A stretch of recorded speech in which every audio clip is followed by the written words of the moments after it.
هو الذي أرسل رسوله بالهدى ودين الحق ليظهره على الدين كله وكفى بالله شهيدا. وہی تو ہے جس نے اپنے پیغمبر کو ہدایت کی کتاب اور دین حق دے کر بھیجا تاکہ اس کو تمام دینوں پر غالب کرے، اور حق ثابت کرنے کے لیے اللہ ہی کافی ہے۔ السلام علیکم ورحمۃ اللہ وبرکاتہ۔ ان الحمد للہ نحمده ونستعینه ونستغفره ونعوذ باللہ من شرور انفسنا ومن سیئات اعمالنا، من يهده اللہ فلا مضل له ومن يضلل فلا هادی له، واشهد ان لا الہ الا اللہ واشهد ان محمدا عبده ورسولہ۔ اما بعد فإن خير الحديث كتاب الله وخير الهدي هدي محمد صلى الله عليه وسلم، وشر الأمور محدثاتها وكل محدثة بدعة وكل بدعة ضلالة وكل ضلالة في النار۔ أعوذ بالله من الشيطان الرجيم، بسم الله الرحمن الرحيم۔ يا أيها الذين آمنوا اتقوا الله حق تقاته ولا تموتن إلا وأنتم مسلمون۔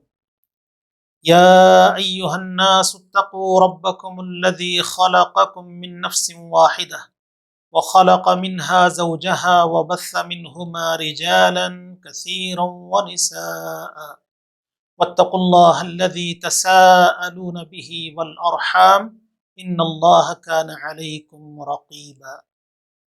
يا أيها الذين آمنوا اتقوا الله وقولوا قولا سديدا يصلح لكم أعمالكم ويغفر لكم ذنوبكم، ومن يطع الله ورسوله فقد فاز فوزا عظيما۔ ہر قسم کی حمد و ثنا اللہ رب العالمین کے لیے، سبحان اللہ وبحمدہ سبحان اللہ العظیم۔ اور درود و سلام نازل ہوں اللہ کے آخری نبی جناب محمد الرسول اللہ صلی اللہ علیہ وسلم پر۔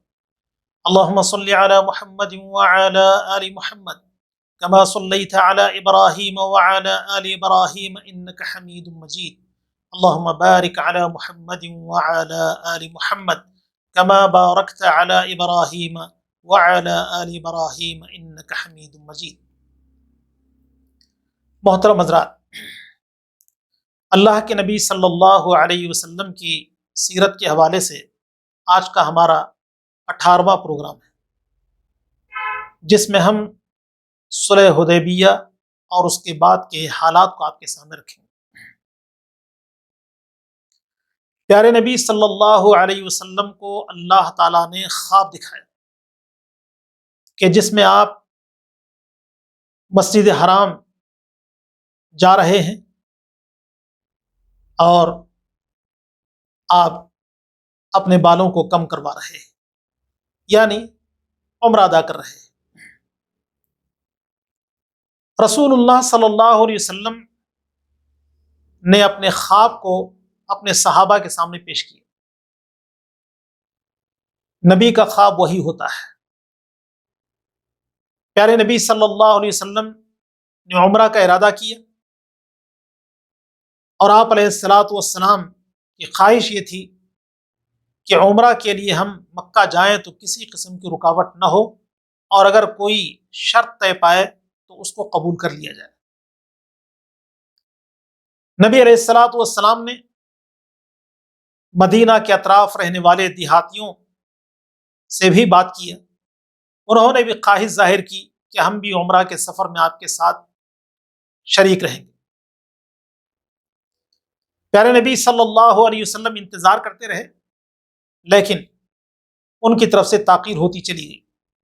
آخر اللہ کے نبی صلی اللہ علیہ وسلم نے صحابہ اکرام کو تیار کیا۔ 1400 صحابہ اکرام نبی کے ساتھ چلنے کو تیار ہو گئے۔ اللہ کے نبی نے ان کو لیا، لباس احرام باندھا گیا، قربانی کے جانور بھی ساتھ تھے۔ پیارے نبی صلی اللہ علیہ وسلم جب حدیبیہ کے مقام پر آئے تو آپ کو روک دیا گیا۔ پیارے نبی صلی اللہ علیہ وسلم کو روکنے کی کوشش کی گئی۔ مکہ والوں نے خالد بن ولید کی قیادت میں ایک چھوٹے سے لشکر کو روانہ فرمایا۔ اللہ کے نبی صلی اللہ علیہ وسلم کا ارادہ لڑنے بھیڑنے اور کسی قسم کی الجھن کو پیدا کرنے کا نہیں تھا۔ جب نبی علیہ الصلوۃ والسلام کو اس بات کا اندازہ ہوا کہ خالد بن ولید کا فوجی دستہ آ رہا ہے، تو اللہ کے نبی صلی اللہ علیہ وسلم نے عام راستے کو چھوڑ کر الگ راستہ اختیار کیا تاکہ لڑائی بھڑائی نہ ہو۔ پھر آپ علیہ الصلوۃ والسلام حدیبیہ کے مقام پر آ گئے۔ اللہ کے نبی صلی اللہ علیہ وسلم کی آرزو اور خواہش یہ کہ اگر کوئی شرط طے پاتی ہے اس شرط کو قبول کر لیا جائے اور آسانی کے ساتھ عمرہ کو ادا کیا جائے۔ اب مکہ والوں کو سمجھانے کا سلسلہ چل رہا ہے اور مکہ والے بھی نبی علیہ الصلوۃ والسلام کے پاس اپنے لوگوں کو بھیج رہے۔ پیارے نبی صلی اللہ علیہ وسلم کی ایک ہی بات کہ ہم عمرہ کے لیے آئے ہیں، لڑنے بھڑنے کا کوئی ارادہ نہیں اور ہمارے ساتھ قربانی کے جانور ہیں، لیکن بات نہیں بن رہی۔ پیارے نبی صلی اللہ علیہ وسلم نے عثمان رضی اللہ تعالیٰ عنہ کو مکہ بھیجا تاکہ آپ کی طرف سے وہ ترجمانی کریں۔ عثمان رضی اللہ تعالیٰ عنہ نے مکہ کے سرداروں سے بات کی اور کہا کہ عمرہ کی ادائیگی کے لیے ہم مکہ میں داخل ہونا چاہتے ہیں۔ انہوں نے اجازت نہیں دی۔ عثمان رضی اللہ تعالیٰ عنہ کے واپس ہونے میں تاخیر ہو گئی تو اللہ کے نبی صلی اللہ علیہ وسلم کو اس بات کی اطلاع ملی اور آپ کو اطلاع دے دی گئی کہ عثمان شہید کر دیے گئے رضی اللہ عنہ۔ پیارے نبی صلی اللہ علیہ وسلم نے اس بات کا فیصلہ کیا کہ عثمان رضی اللہ تعالیٰ عنہ کے خون کا بدلہ لیا جائے۔ چنانچہ ایک درخت کے نیچے نبی علیہ الصلوۃ والسلام نے صحابہ اکرام سے بیعت لی موت کے نام پر، اور اللہ تعالیٰ نے اس بیعت کو بیعت رضوان سے تعبیر فرمایا۔ اللہ کے نبی صلی اللہ علیہ وسلم کے پاس مختلف لوگ آتے رہے لیکن کوئی بات نہیں بنی۔ سہیل بن عمرو کو اللہ کے نبی نے دیکھا کہ وہ گفتگو کے لیے آ رہے۔ نبی علیہ الصلوۃ والسلام نے کہا کہ سہیل آ رہا ہے، ہو سکتا ہے کہ کوئی آسانی ہو جائے، لیکن سہیل نے بھی یہی بات کہی کہ آپ عمرہ کر نہیں سکتے، واپس آپ کو جانا ہے۔ آخر صلح کی بات پر کچھ پیش قدمی ہونے لگی۔ اللہ کے نبی صلی اللہ علیہ وسلم اور سہیل بن عمرو کے درمیان گفتگو چل رہی اور صلح کی شرائط لکھی جا رہی۔ علی رضی اللہ تعالیٰ عنہ کاتب کی حیثیت سے موجود ہیں۔ پیارے نبی صلی اللہ علیہ وسلم کی طرف سے علی رضی اللہ تعالیٰ عنہ نے لکھا بسم اللہ الرحمن الرحیم محمد الرسول اللہ صلی اللہ علیہ وسلم، اور سہیل بن عمرو کے درمیان یہ گفتگو چل رہی ہے یا صلح کی شرطیں طے پا رہی ہیں۔ سہیل بن عمرو نے پہلا اعتراض یہ کیا کہ بسم اللہ الرحمن الرحیم آپ نے جو لکھا ہے، بسم اللہ کو تو ہم جانتے ہیں لیکن الرحمن الرحیم اس کو ہم نہیں جانتے، تو زمانے جاہلیت کے دستور کے مطابق یہی لکھا جائے کہ اللہ کے نام کے ساتھ بِاسْمِکَ اللہم۔ پھر دوسرا اعتراض یہ کہ محمد الرسول اللہ، رسول اللہ کا جو لفظ لکھا ہوا ہے اس کو ہٹا دیا جائے۔ اگر ہم محمد صلی اللہ علیہ وسلم کو رسول مان لیں تو ہمارے اور ان کے درمیان کوئی اختلاف نہیں رہے گا۔ اللہ کے نبی صلی اللہ علیہ وسلم نے علی رضی اللہ تعالیٰ عنہ سے کہا کہ آپ رسول اللہ کا لفظ جو ہے اس کو ہٹا دیں۔ انہوں نے کہا کہ اللہ کے نبی یہ گستاخی میں نہیں کر سکتا۔ پیارے نبی صلی اللہ علیہ وسلم نے کہا کہ ٹھیک ہے، قلم میرے ہاتھ میں دو اور یہ بتاؤ کہ رسول اللہ کہاں لکھا ہوا ہے۔ اللہ کے نبی صلی اللہ علیہ وسلم نے اپنے ہاتھ سے اس پر لکیر چلایا، اس کو مٹا دیا۔ صلح کی شرائط کچھ اس طرح طے پائی کہ اس سال آپ عمرہ کر نہیں سکتے، آئندہ سال عمرہ کریں۔ ہمارے اور آپ کے درمیان 10 سال تک کوئی لڑائی نہیں ہوگی۔ مکہ کا کوئی آدمی مدینہ آ جائے تو مدینہ والے واپس کر دیں گے، مدینہ کا کوئی آدمی مکہ آئے تو مکہ والے اس کو واپس نہیں کریں گے۔ قبائلی لوگوں کو اس بات کا حق حاصل ہے کہ اگر کوئی محمد صلی اللہ علیہ وسلم کے ساتھ ملنا چاہے تو مل سکتا ہے، اور اگر قریش کے ساتھ کوئی ملنا چاہے تو مل سکتا ہے۔ اللہ کے نبی صلی اللہ علیہ وسلم نے ہر بات پر یہ کہا کہ ٹھیک ہے، منظور ہے۔ صحابہ اکرام حیران و پریشان ہیں کہ اللہ کے نبی صلی اللہ علیہ وسلم کیوں ان کی شرائط کو منظور کر رہے ہیں۔ عمر رضی اللہ تعالیٰ عنہ بے چین ہو رہے ہیں اور اللہ کے نبی سے کہہ رہے ہیں کہ اللہ کے رسول، کیا اللہ تعالیٰ کا دین حق نہیں ہے؟ نبی نے کہا بے شک حق ہے، لیکن جو کچھ میں کر رہا ہوں یہ اللہ رب العالمین کے حکم سے ہے۔ صلح کی شرطیں طے پا رہی ہیں، تحریر عمل میں آ رہی ہے، اسی دوران ابو جندل رضی اللہ تعالیٰ عنہ آئے، پیروں میں بیڑیاں ڈلی ہوئی ہیں، مسلمانوں سے کہہ رہے ہیں کہ اے مسلمانوں مجھے اپنے ساتھ لے چلو، ان کافروں کے حوالے نہ کرو۔ اللہ کے نبی صلی اللہ علیہ وسلم نے سہیل بن عامر سے کہا کہ سہیل، ایک آدمی ہمارے حوالے کرو، ابو جندل کو۔ ابھی صلح پر دستخط نہیں ہوئے، دستخط جب ہو جائے گی تو پھر اس پر عمل کیا جائے گا۔ سہیل نے کہا کہ نہیں، آپ ان کو واپس نہیں لے جا سکتے، جو شرائط لکھے گئے ہیں اس کے مطابق ہی عمل کیا جائے گا۔ چنانچہ دستخط ہو گئے اور پھر دونوں فریق اس بات کے پابند رہے کہ اس پر عمل کیا جائے گا۔ اللہ کے نبی صلی اللہ علیہ وسلم نے صحابہ اکرام رضوان اللہ علیہ مجمعین سے کہا کہ قربانی کے جو جانور ہم ساتھ لائے ہیں ان کو ذبح کیا جائے اور احرام کا لباس اتار دیا جائے۔ صحابہ اکرام کی کیفیت مختلف ہو چکی تھی، وہ یہ سمجھ رہے تھے کہ ہم مغلوب ہو گئے ہیں، کہ کافروں کی تمام شرطوں کو ہم نے مان لیا ہے، اور ابو جندل رضی اللہ تعالیٰ عنہ انہوں نے اپنی آنکھوں سے دیکھا تھا نبی علیہ الصلوۃ والسلام کی بات پر وہ عمل کے لیے تیار نہ ہوئے، یعنی دکھ نے ان کو ایک آزمائش میں ڈال دی۔ اللہ کے نبی صلی اللہ علیہ وسلم پریشان ہوئے کہ میرے صحابہ جو ہر وقت میری بات پر عمل کرنے کے لیے تیار رہتے تھے، آج میں ان کو ایک حکم دے رہا ہوں لیکن میری بات ماننے کو تیار نہیں۔ آپ اپنے خیمہ میں چلے گئے۔ ام سلمہ رضی اللہ تعالیٰ عنہ آپ کی بیوی اس سفر میں آپ کے ساتھ تھی۔ رسول اللہ صلی اللہ علیہ وسلم سے انہوں نے پوچھا کہ اللہ کے نبی کیا بات ہے، آپ پریشان ہیں؟ نبی نے کہا عجیب بات یہ ہے کہ میں نے اپنے صحابہ کو ایک کام کرنے کے لیے کہا لیکن وہ میری بات پر عمل نہیں کر رہے۔ ام سلمہ رضی اللہ تعالیٰ عنہ نے کہا کہ اللہ کے نبی، آپ کے صحابہ پریشان ہیں، آپ اپنے جانور کو اپنے ہاتھ سے ذبح کیجئے، آپ کی اتباع میں وہ بھی اپنے جانوروں کو ذبح کریں گے۔ چنانچہ اللہ کے نبی صلی اللہ علیہ وسلم نے اپنے جانور کو ذبح کیا تو صحابہ اکرام نے نبی کو دیکھ کر اپنے اپنے جانوروں کو ذبح کیا۔ اللہ کے نبی صلی اللہ علیہ وسلم نے صلح کے بعد مدینہ کا رخ کیا۔ اب نبی علیہ الصلوۃ والسلام کے لیے مشرکین مکہ سے کوئی خطرہ نہیں، اس لیے کہ 10 سال تک دونوں فریق کے درمیان جنگ بندی کی شرط طے پائی تھی۔ اللہ کے نبی صلی اللہ علیہ وسلم نے 2 اہم کام کیے۔ پہلا یہ کہ آپ علیہ الصلوۃ والسلام نے مختلف علاقوں کے حکمرانوں کے نام خطوط لکھے اور اسلام کا پیغام ان کو دیا، اللہ کی توحید کی طرف ان کو بلایا۔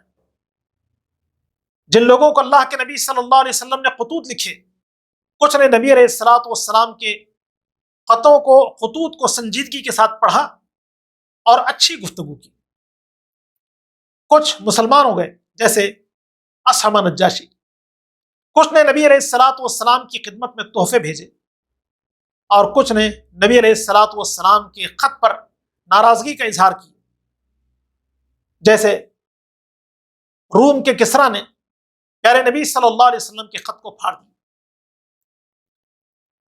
اللہ کے نبی صلی اللہ علیہ وسلم نے دوسری طرف خیبر کے یہودیوں کی خبر لی۔ آپ علیہ الصلوۃ والسلام نے خیبر کے لیے لشکر کو ترتیب دی۔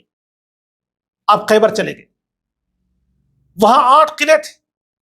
اللہ کے نبی صلی اللہ علیہ وسلم نے خیبر میں فتح کے جھنڈے گاڑے، اور خیبر کے اطراف میں جو یہودی آباد تھے، بعض سے صلح ہو گئی اور بعض کے ساتھ اللہ کے نبی صلی اللہ علیہ وسلم نے سختی کا معاملہ کیا۔ رسول اللہ صلی اللہ علیہ وسلم نے سن 7 ہجری میں عمرہ ادا کی، یعنی سن 6 ہجری میں آپ علیہ الصلوۃ والسلام نے جو عمرے کا ارادہ کیا تھا، جس کو مشرکین نے کرنے سے منع کیا، تو آپ نے اس کی قضا سن 7 ہجری میں کی۔ اللہ کے نبی صلی اللہ علیہ وسلم کی خدمت میں اب ایک مسئلہ ہے۔ مسئلہ یہ ہے کہ مکہ سے ہجرت کر کے کچھ عورتیں مدینہ آ گئیں۔ جو مرد مدینہ آئے ان کے بارے میں تو یہ بات طے ہو گئی تھی کہ ان کو واپس کر دیا جائے گا۔ ابو بصیر کا واقعہ ابھی میں آپ کو سناؤں، لیکن عورتیں جو آئی تھیں ان کا مطالبہ کیا گیا کہ عورتوں کو واپس کیا جائے۔ اللہ کے نبی صلی اللہ علیہ وسلم نے کہا کہ ان کو واپس نہیں کیا جائے گا، اس لیے کہ صلح کی جو شرطیں طے پائی ہیں ان میں عورتوں کے واپس کرنے کا کوئی ذکر نہیں ہے۔ آپ نے انکار کر دیا۔ ایک صحابی ابو بصیر رضی اللہ تعالیٰ عنہ مکہ سے مدینہ آئے، اللہ کے نبی صلی اللہ علیہ وسلم کے ساتھ رہنے لگے۔ مکہ سے 2 آدمیوں کو بھیجا گیا کہ ابھی ابو بصیر کو لایا جائے۔ وہ لوگ اللہ کے نبی صلی اللہ علیہ وسلم کی خدمت میں پہنچے اور کہا کہ ابو بصیر کو ہمارے حوالے کر دیا جائے۔ اللہ کے نبی صلی اللہ علیہ وسلم نے ابو بصیر کو بلایا اور کہا کہ ہم نے ان لوگوں سے صلح کی ہے کہ اگر کوئی آدمی مکہ کا مدینہ آ جائے تو اس کو واپس کیا جائے گا، لہٰذا آپ مکہ چلے جائیں۔ ابو بصیر رضی اللہ تعالیٰ عنہ نے رضامندگی ظاہر کی، نبی کے فیصلے کو قبول کیا اور پھر ان کے ساتھ مکہ روانہ ہو گئے۔ راستے میں ایک مقام پر پڑاؤ کیا گیا۔ پڑاؤ کے دوران ابو بصیر رضی اللہ تعالیٰ عنہ نے ان لوگوں کی تعریف کی اور ان کے پاس جو اسلحہ تھا اس اسلحہ کی تعریف کی، اور تلوار کو دیکھنے کے بہانے اپنے ہاتھ میں لیے ایک آدمی کا سر قلم کر دیا۔ دوسرا آدمی جان بچانے کے لیے دوڑا اللہ کے نبی صلی اللہ علیہ وسلم کی خدمت میں حاضر ہوا اور کہا کہ ابو بصیر نے ہمارے ساتھی کا قتل کر دیا۔ اللہ کے نبی نے کہا کہ ہم نے تو ان کو آپ کے حوالے کر دیا تھا، اب ہماری کوئی ذمہ داری نہیں۔ اور ادھر ابو بصیر رضی اللہ تعالیٰ عنہ، ان کے دل میں ایک خیال تھا کہ اگر میں مکہ چلا جاؤں تو پھر میرے ساتھ مشکلات ہوں گی، اور اگر مدینہ چلا جاؤں تو اللہ کے نبی صلی اللہ علیہ وسلم مجھے واپس کر دیں، بہتر ہے کہ کوئی تیسرا راستہ اختیار کر لیا جائے۔ چنانچہ انہوں نے ساحلی راستے پر اپنا سفر جاری رکھا، ایک مقام پر پڑاؤ کی۔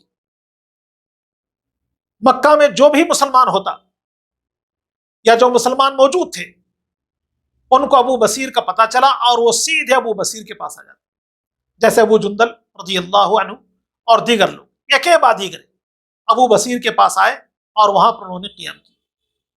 چلتے چلتے ایک چھوٹی سی جماعت بن گئی۔ اب یہ لوگ مکہ کے مشرکوں اور کافروں کے لیے آزمائش بن گئے۔ جو بھی تجارتی قافلے وہاں سے گزرتے تھے ان کو روک لیتے اور ان سے ان کا سامان لے لیتے۔ آخر مکہ والے تنگ آ گئے اور انہوں نے اللہ کے نبی صلی اللہ علیہ وسلم سے درخواست کی کہ ساحلی علاقہ میں ابو بصیر کے ساتھ جو ساتھی ہیں ان تمام کو آپ واپس لے لیں۔ چنانچہ اللہ کے نبی صلی اللہ علیہ وسلم نے ان کو اپنے پاس بلوا لی۔ اسی پر اکتفا کرتے ہیں، پھر انشاءاللہ آئندہ اللہ کے نبی صلی اللہ علیہ وسلم کی سیرت کے حوالے سے گفتگو جاری رہے گی۔ اللہ تعالی ہم سب کو نبی علیہ الصلوۃ والسلام کی سیرت پڑھنے، سننے، سمجھنے اور آپ کی زندگی کو سوار نمونہ بنانے کی توفیق عطا فرمائے۔ آمین وآخر دعوانا الحمد للہ رب العالمین۔ السلام علیکم ورحمۃ اللہ وبرکاتہ۔